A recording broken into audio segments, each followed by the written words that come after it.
tout le monde, aujourd'hui on se retrouve pour un nouvel achat lecture manga du mois d'avril. Et il y en a énormément.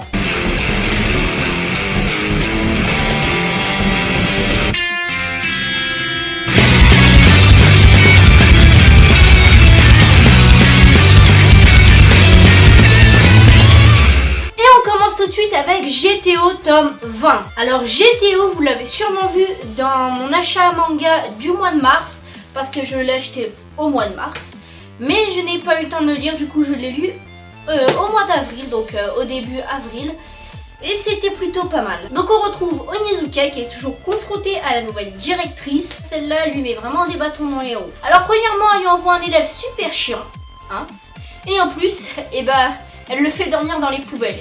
Onizuka nous fait toujours autant rire et j'ai hâte de voir la suite. Ensuite, Black Clover tome 17.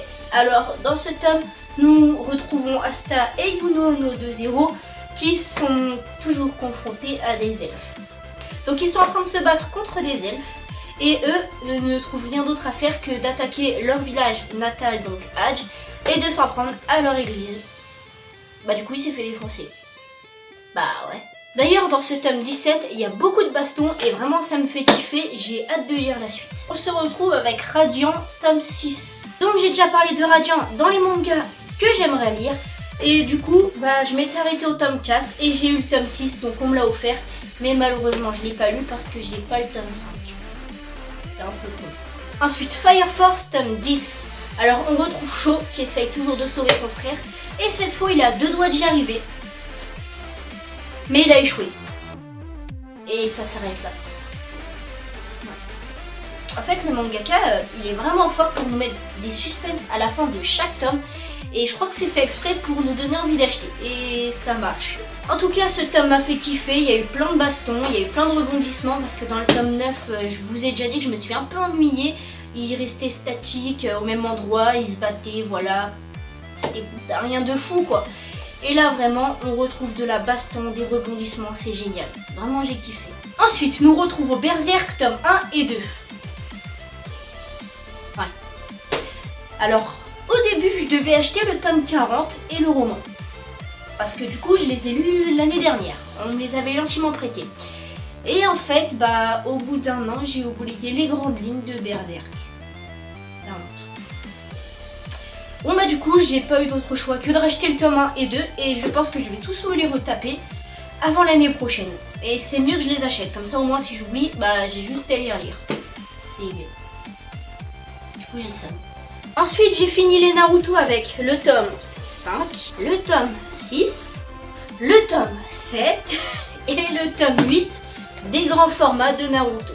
Bon je vais pas vous parler de Naruto parce que tout le monde connaît, voilà. Tout ce que je peux faire, c'est de vous conseiller de le lire si c'est pas encore fait. Du coup, maintenant que j'ai terminé les Naruto, je vais me mettre au Naruto Shippuden. Mais avant ça, faut que je les achète. Ensuite, passons à Hime, tome 1 et tome 2. Bon, Hime, je kiffe, il y a de la baston. En plus, ça parle un peu de mythologie et d'histoire égyptienne, donc c'est kiffant. Et si vous voulez plus de détails sur Hime, j'ai fait une vidéo juste avant celle-ci qui parle de Hime, donc foncez la voir. Ensuite, j'ai fini Pokekuro avec le tome 3 et le tome 4. Et franchement, je ne suis pas déçue, même si je m'attendais pas du tout à cette fin un peu en mode lover. C'est quand même cool, il y a eu pas mal de bastons, de rebondissements, etc. Et en plus, on a découvert quelques personnages avant la fin, donc c'est génial. Bon, même si c'est un peu dommage de les mettre à la fin, mais bon. Allez, c'est le mangaka qui voit, hein. Mais en tout cas, j'ai kiffé. Et si l'auteur fait d'autres mangas de ce genre, je pense que je vais foncer les acheter. Le pire, c'est que du coup, c'est un 4 tomes. Donc c'est rapide. Et puis comme il n'y a pas de message derrière ou d'histoire un peu plus intelligente, on va dire, voilà, 4 tomes, c'est suffisant. Ça fait le taf. Si on n'a rien d'autre à lire, c'est plutôt cool. Voilà, un bon divertissement en tout cas. Alors, le tome 1 d'Ultramarine Magmail. Alors, il a été recommandé par l'auteur d'Hunter x Hunter, donc j'ai foncé directement parce qu'il a été recommandé, voilà, logique. Je suis un mouton.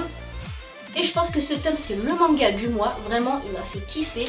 Ok, les dessins sont pas ouf, hein, c'est pas vraiment mon style, mais la fin est vraiment bonne.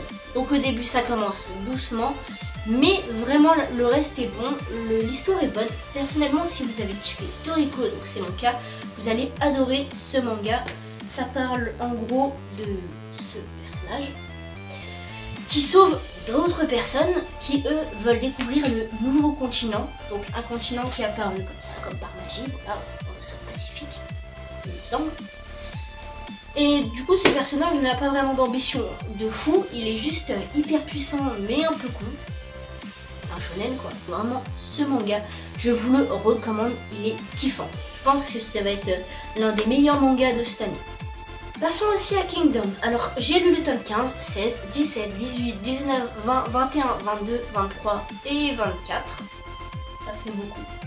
Donc les Kingdom, je les lis en scan, du coup je ne vais pas me ruiner à acheter une cinquantaine de tomes alors qu'ils sont tous disponibles en scan gratuitement. Personnellement, je les lis en scan et ce qui est cool, c'est qu'il y a les 54 tomes de disponibles. Donc voilà, c'est plutôt bien, j'ai pas à attendre qu'ils sortent tout le temps. Voilà. Au moins je suis en avance sur tout le monde et puis personnellement j'ai pas de patience quand il y a beaucoup de suspense comme ça. Si je peux y aller, j'y vais. Donc juste une chose, c'est vraiment bien, c'est kiffant et Shin avec son bataillon évolue mais tellement vite et tellement bien. Non, vraiment Kingdom c'est une belle découverte, c'est vraiment bien.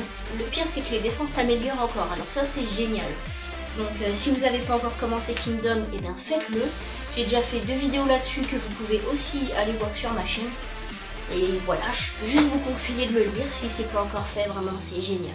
Ensuite passons à Minuscule. Donc j'ai lu le tome 1 et le tome 2 et c'était plutôt bien. Les dessins sont vraiment beaux. Les personnages, c'est des espèces de mini-mols, comme vous pouvez le voir. C'est assez cool, par contre je m'attendais absolument pas à ce que ce soit ça l'histoire. En fait c'est sous forme de petites histoires, donc légendes, histoires de la vie quotidienne, etc. que le mangaka nous partage avec ces 2 héroïnes. Donc c'est plutôt cool, mais c'est pas mon délire, je trouve ça un peu trop gnangnan. Par contre c'est bien parce qu'on découvre beaucoup de choses, on apprend beaucoup de choses. Et on termine avec Maggie, le tome 30. Le tome 31 est sorti et j'ai un peu de retard, mais c'est pas grave. On retrouve Alibaba qui arrive dans l'Empire Ko, où il retrouve sa pote, qui est devenue reine, au passage. Et il est toujours à la recherche d'Aladin. En fait, Aladin, j'ai l'impression qu'il l'esquive, quoi. Il fait tout pour ne pas le voir. Et du coup, Alibaba essaye de le retrouver. Bon, je vais pas trop en dire sur Maggie, parce que si vous ne l'avez pas lu, vous allez être hyper déçus si je vous raconte tout. Mais vraiment, c'est un manga que je vous conseille. Depuis qu'il est sorti, vraiment, je le kiffe, je le surkiffe. C'est un très bon manga. Il existe aussi en animé. Mais le manga est bien. Le manga est bon et vraiment, je vous conseille au moins de lire le premier tome pour vous faire votre avis. Mais franchement, c'est une pépite. D'ailleurs, c'est vraiment dommage qu'ils n'ont pas sorti en France Sinbad. On arrive à la fin de cette vidéo, j'espère que ça vous a plu. Et si c'est le cas, lâchez un pouce bleu, commentez, abonnez-vous pour ne pas louper mes prochaines vidéos. Donc on se retrouve pour une prochaine vidéo. Ciao!